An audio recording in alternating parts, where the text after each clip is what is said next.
नमस्कार, स्वागत है आप सभी का संस्कृति आईएएस के YouTube प्लेटफॉर्म पर। मेरा नाम है शुभम और आज हम बात कर रहे हैं एक महत्वपूर्ण टॉपिक पर जो जुड़ा है प्रधानमंत्री के प्रगति प्लेटफॉर्म से।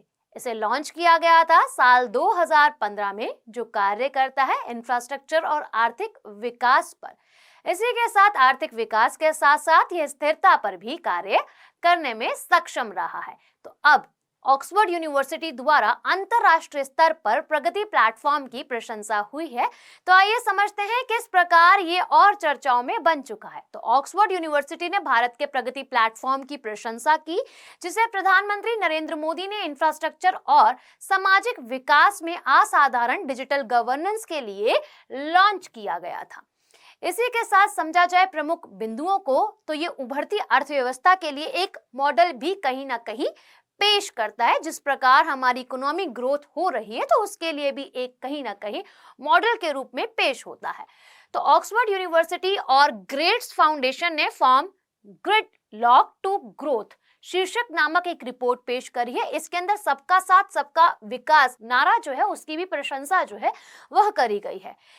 इसने भारत की प्रगति प्लेटफॉर्म को इस बात का भी अभूतपूर्व उदाहरण माना है कि कैसे डिजिटल गवर्नेंस, इंफ्रास्ट्रक्चर और सामाजिक विकास में प्रगति को प्रभावी ढंग से आगे बढ़ा सकता है। प्रगति की उपलब्धियां उभरती अर्थव्यवस्था के लिए एक मॉडल पेश करती है, जिस प्रकार अभी हमने समझा भी सही, जो नौकरशाही और जड़ता को दूर करना और सतत विकास हासिल करने का भी लक्ष्य रखती है। अब प्रगति को समझे तो क्या है, proactive governance and timely implementation इसका पूर्ण नाम हो जाता है, जो एक बहुउद्देशीय, बहु मॉडल और आईटीसी प्लेटफॉर्म है। यानी कि बात यहां पर हो रही है संचार के साथ साथ टेक्नोलॉजी पर। अच्छा, इसे सक्रिय और संयोगात्मक कवरेज के लिए लॉन्च किया गया था, यानी कि एक्टिव और संयोगात्मक कवरेज के लिए इसे लाया गया था, जो किस पे कार्य कर रहा है, इंफ्रास्ट्रक्चर पे और आर्थिक विकास पे, जो प्रधानमंत्री नरेंद्र मोदी ने साल 2015 में लॉन्च करा। यह केंद्र और राज्य सरकार सहित विविध हितधारकों को एक साथ लाता है। ट्रांसपेरेंसी इसके अंदर आपको देखने के लिए मिलेगी। डायरेक्ट जो सीनियर ऑफिसर्स हैं उनके साथ कॉन्टैक्ट जो है वीडियो कॉन्फ्रेंसेस के साथ देखने के लिए इसमें मिलता है। तो यह अड़चन को दूर करता है, परियोजनाओं को कार्यान्वयन करता है, जो कि कार्य होना चाहिए तेजी से, तो बिल्कुल वैसे ही जो भी प्रोजेक्ट्स हैं उनको तेज और इम्प्लीमेंट करने में तेजी लाता है। साथ ही अंतर विभागीय सहयोग को बढ़ावा देने के लिए भी ये कार्य करता है और उन्नत तकनीकों को एकीकृत करता है। साथ अगर हम बात करें आधुनिक जो तकनीकें हैं, या फिर हम कह सकते हैं जो फिलहाल में मॉडर्न टेक्निक्स है, उसका भी उपयोग यह करता है। इसके माध्यम से नियमित वीडियो कॉन्फ्रेंस सुविधा ने केंद्र व राज्य के बीच सकारात्मक दिशा में मोड़ दी है। यानी कि जहां पर केंद्र और राज्य के बीच विवाद जो है वो देखने के लिए मिलते थे, उसको भी कहीं ना कहीं पॉजिटिव वे में इसने मोड़ दिया है। कैसे? जैसे कि नियमित वीडियो कॉन्फ्रेंसेस के जरिए ये कार्य पॉसिबल हो पाया है। यह विकास के लिए एक ऐसा तटस्थ मंच तैयार हुआ है जहां राजनीतिक मुद्दे विकास लक्ष्य से पीछे रह गए हैं। यानी कि राजनीतिक मुद्दे पीछे रह गए और विकास की तरफ हम पहुंच रहे हैं। इस परियोजनाओं में आड़े आ रहे अंतर राज्य और केंद्र राज्य मुद्दों का तेजी से समाधान संभव हो चुका है। अच्छा, अब इसके उद्देश्य को समझ लें कि प्रगति का उद्देश्य है क्या। जो भी प्रोजेक्ट्स चल रहे हैं और जो पुराने प्रोजेक्ट्स हैं उनको तेजी से कंप्लीट करना और इम्प्लीमेंट करना। तो परियोजनाओं का कार्यान्वयन में तेजी लाना, जो भी कार्य हो रहा है उसको बढ़िया तरीके से और अच्छे तरीके से पूर्ण करना। दूसरा, विभिन्न सरकारी एजेंसियों के बीच संयोगात्मक दृष्टिकोण को बढ़ावा देना। केवल यहाँ पर हम बात करें जो व्यक्ति इस पर कार्य कर रहा है वही इसमें इंक्लूड नहीं है, और भी एजेंसीज जिनकी हेल्प से ये कार्य कंप्लीट हो पा रहे हैं, उनके बीच भी एक पॉजिटिव दृष्टिकोण को उत्पन्न करना और बढ़ावा देना। शासन और परियोजना निष्पादन में जवाबदेही संतुष्टि भी करना इसका कार्य है। अच्छा, अब इसकी विशेषताओं को समझें, जो इसकी कैरेक्टरिस्टिक्स हैं मुख्य रूप से। तो वास्तविक समय निगरानी के लिए यहाँ पर टेक्नोलॉजी का एकीकरण करना, टेक्नोलॉजी के साथ वर्क करना। दूसरा, अगर हम बात करें प्रधानमंत्री और राज्य एवं केंद्र दोनों स्तरों पर वरिष्ठ अधिकारियों के बीच में सीधा संपर्क, जो आप लोगों के सीनियर ऑफिसर्स हैं उनके साथ डायरेक्ट कॉन्टैक्ट जो है वो करना। साथ ही प्रशासनिक अवरोधों को दूर करने और इसका समन्वय में सुधार करना।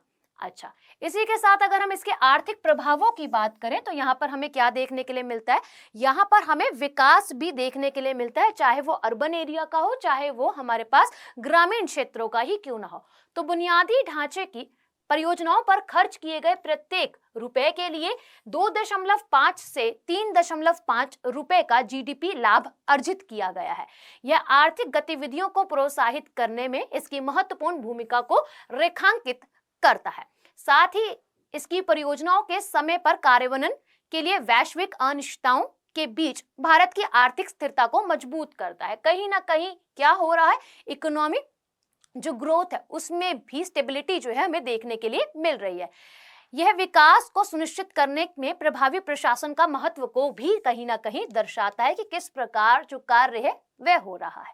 भूमि अधिकरण और अंतर मंत्रालय समन्वय जैसे कि चुनौतियों का समाधान भी इसके जरिए किया जा रहा है। परिवहन, ऊर्जा और शहरी विकास जैसे क्षेत्रों में परियोजनाओं की तीव्र कार्यान्वयन को सक्षम बनाना इसका प्रभाव है और इसके हमें जो इफेक्ट्स हैं पॉजिटिव वो देखने के लिए मिल रहे हैं। अब इसके पर्यावरण के योगदान भी समझ लेते हैं कि कौन कौन चीजों द्वारा कंट्रीब्यूशन जो है वो किया गया, नई नई टेक्नोलॉजी का इस्तेमाल जो है वे किया गया। सबसे पहले पर्यावरणीय मंजूरी में तेजी लाई गई है, जो नए नए आइडियाज है, नई नई टेक्नोलॉजीज है उनको भी अपनाया गया। बुनियादी ढांचे के विकास में ग्रीन टेक्नोलॉजी को और टिकाऊ प्रथाओं को लाया गया और उसको बढ़ावा भी दिया गया है। परियोजना नियोजन और कार्यान्वयन में पर्यावरणीय विचारों को भी शामिल करा गया है, जो भी थॉट्स हैं इनको इंक्लूड इसके अंदर करा गया है।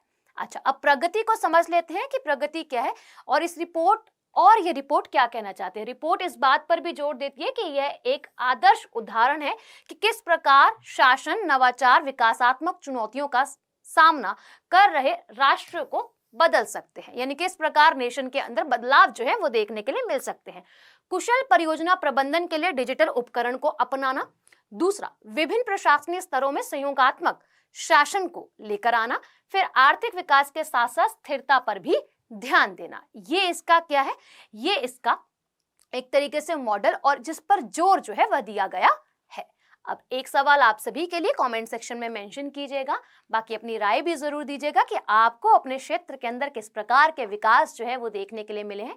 वैसे अगर हम समझें तो इसको फर्स्ट कार्यकाल में ही प्रधानमंत्री नरेंद्र मोदी ने लॉन्च कर दिया था, यानी कि 2015 के अंदर। बाकी अपनी राय कॉमेंट सेक्शन में जरूर दीजिएगा। बाकी मिलते हैं आप सभी से नेक्स्ट वीडियो में।